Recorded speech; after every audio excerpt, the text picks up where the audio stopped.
Hello friends, welcome to the day 11 of daily coding. இன்னைக்கு நம்ம சியில் பபிள் சார்ட் எப்படி இம்ப்ளிமெண்ட் பண்ணுறது அப்படின்னு பார்க்கலாம். பொதுவாக பபிள் சார்ட்டோட கான்செப்ட் என்னென்னா, ஒரு அன்சார்ட்டட் அரே எடுத்துக்கிட்டோம்னா அதில் பெரிய எலிமெண்ட்ஸ் மட்டும் பபிள் மாதிரி அது எப்படி மிதந்துட்டு மேலே போகுதோ அதே மாதிரி அதுவும் மிதந்துட்டு பின்னாடி போயிடும்.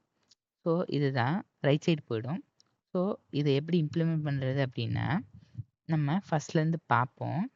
லெஃப்ட்லேருந்து பார்ப்போம். அதில் லெஃப்ட்டில் இருக்க எலிமெண்ட் ரைட்டில் இருக்கிறத விட பெருசாக இருந்துச்சுன்னா அந்த 2 எலிமெண்ட்டையும் ஸ்வாப் பண்ணிடுவோம். இப்படியே ஒவ்வொன்றா போக போக நம்ம இந்த பெரிய எலிமெண்ட் இருக்கிறதுலே பெரிய எலிமெண்ட் வந்துட்டு ரைட் சைடு போயிடும். உதாரணத்துக்கு நம்ம ஒரு எலிமெண்ட் எடுத்துக்கலாம். ஒரு செட் எடுத்துக்கலாம். இப்போ வந்துட்டு 5க்கும் 3க்கும் கம்பேர் பண்ணால் 5 வந்துட்டு பெருசு. ஸோ அது வந்து லெஃப்ட்டில் இருக்கக்கூடாது, ரைட்டில் தான் இருக்கணும். ஸோ அதனால் இதை ஸ்வாப் பண்ணிடுவோம். 3, 5ன்னு ஸ்வாப் பண்ணிடுவோம்.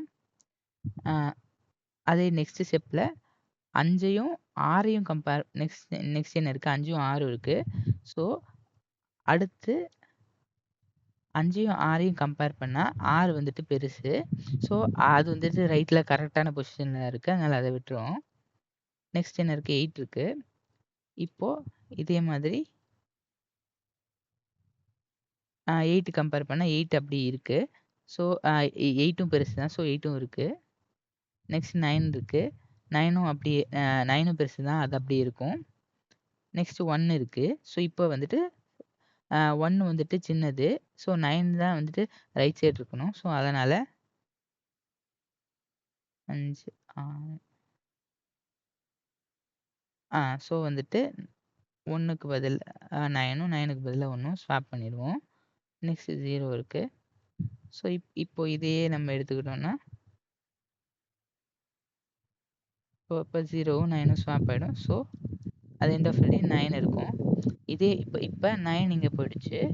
இப்போ வந்துட்டு மறுபடியும் கடைசியிலேருந்து வருவோம். எது வரைக்கும்னா இந்த ஸ்வாப் ஆனது முன்னாடி வரைக்கும். ஏன்னா இந்த ஃபர்ஸ்ட் எலிமெண்ட் ஷார்ட் ஆகிடுச்சு. ஸோ அதனால் இந்த இதிலேருந்து கடைசி வரைக்கும் ஸ்வாப் பண்ணுவோம். அப்படி பார்த்தா இங்கே கடைசியில் என்ன இருக்கும்னா 8 இருக்கும். ஸோ அது எல்லாம் கடைசியில் இந்த மாதிரி ஸ்வாப் ஆகிட்டு 8, 9 இருக்கும். நெக்ஸ்ட் இதே மாதிரி ஸ்வாப் ஆகிட்டு இதை விட கம்மி 6 ஸ்வாப் ஆகிருக்கும். 6, 8, 9 இருக்கும். ஸோ இதே மாதிரி ஒவ்வொன்றா கடைசியிலேருந்து இதாகிட்டு வந்துட்டு 5, 6, 8, 9 இருக்கும். நெக்ஸ்ட் அதே இந்த வரிசையில் 3 இருக்கும். ஸோ 3, 5, 6, 8 இருக்கும்.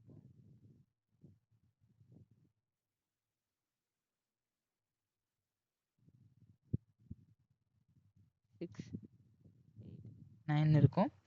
ஸோ இதே மாதிரி முன்னாடி அதுக்கு இதே மாதிரி கடைசியில் எல்லாம் ஷார்ட் ஆகிட்டே வரும். மற்றதெல்லாம் இதாகிட்டே இருக்கும். ஸோ இப்படி தான் ஷார்ட்டிங் நடக்கும். இதைத்தான் பபிள் சார்ட் அப்படின்னு சொல்லுவாங்க. இப்படி கடைசியில் மிதந்துக்கிட்டே வர்றதுனால இதை பபிள் சார்ட் அப்படின்னு சொல்கிறாங்க. ஸோ வந்துட்டு இதுதான் இதோட கான்செப்ட்டு. ஸோ இப்போ வந்துட்டு இது எப்படி பண்ணுறோன்னா, கடைசியில் இது வந்துட்டு எல்லா எலமெண்ட்டும் இந்த வகையில் ஷார்ட் ஆகிருக்கணும். ஸோ இதுக்காக இதை வந்துட்டு 0 to அந்த எலமெண்ட் சைஸ் வரைக்கும் இருக்கிற மாதிரி வச்சுருக்கோம். ஸோ இது ஓவராலாக இது ஷார்ட் ஆகணும். ஸோ இப்போ வந்துட்டு இது எது வரைக்கும் போகணும்னா இந்த ஃபஸ்ட்டு ஸ்டெப் வரைக்கும். ஸோ ஃபஸ்ட்டு ஸ்டெப்பில் வந்துட்டு ஒரு எலமெண்ட் ஸ்டார்ட் ஆகிருக்கும். நெக்ஸ்ட் ஸ்டெப்பில் 2 எலமெண்ட் ஸ்டார்ட் ஆகிருக்கும். நெக்ஸ்ட் எலமெண்ட்டில் 3. ஸோ அப்படின்னா இந்த ஸ்டெப்பு ஆக ஆக ஒவ்வொரு எலிமெண்ட் ஆக ஆக இது வந்து குறையுது. ஸோ அதனால் இந்த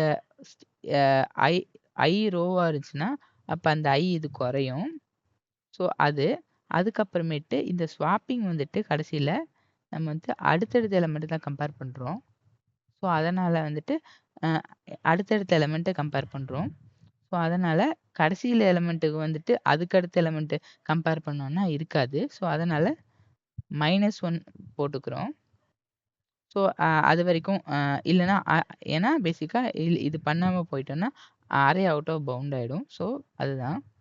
ஸோ இப்போ கடைசி வரைக்கும் நம்ம பார்க்கும்போது இப்போ ஒருவேளை இந்த ஒரு எலமெண்ட்டு அதுக்கு அடுத்த எலமெண்ட்டோட பெருசாக இருந்துச்சுன்னா அப்போ வந்துட்டு ஸ்வாப் பண்ணுவோம். இதுதான் பேசிக்கான கான்செப்ட். ஸோ அதுதான். ஸோ இந்த எலமெண்ட் இதை விட பெருசாக இருந்துச்சு அப்படின்னா ஸ்வாப் பண்ணுறோம். அதுதான். ஸோ இதை நமக்கு எக்ஸாம்பிளாக இருக்கிறதுக்காக நான் பிரிண்ட் பண்ணியிருக்கேன். ஸோ ஒரு அரேவை இப்போ இதை பேசிக்காக மறுபடியும் ரன் பண்ணி பார்க்கலாம். இதுதான். ஸோ ஃபஸ்ட்டு இப்படி இருந்திருக்கு. நெக்ஸ்ட் வந்துட்டு ஒரு எலிமெண்ட் ஸ்டார்ட் ஆனதுக்கப்புறம் 9 இங்கே வந்துருக்கு. அடுத்த எலிமெண்ட் 8 இருக்கு. அடுத்த எலிமெண்ட் 6 இருக்கு. ஸோ அப்படியே பபிள் மாதிரி இது வந்துட்டு இப்படியே இங்கே பார்த்தா அப்படியே கடைசியிலேருந்து ஃபர்ஸ்ட் வரைக்கும் ஸ்டார்ட் ஆயிருக்கு. ஸோ இதுதான் பபிள் சார்ட் அப்படின்னு சொல்கிறாங்க. அவ்வளோதான். தேங்க்ஸ் ஃபார் வாட்சிங். பாய்.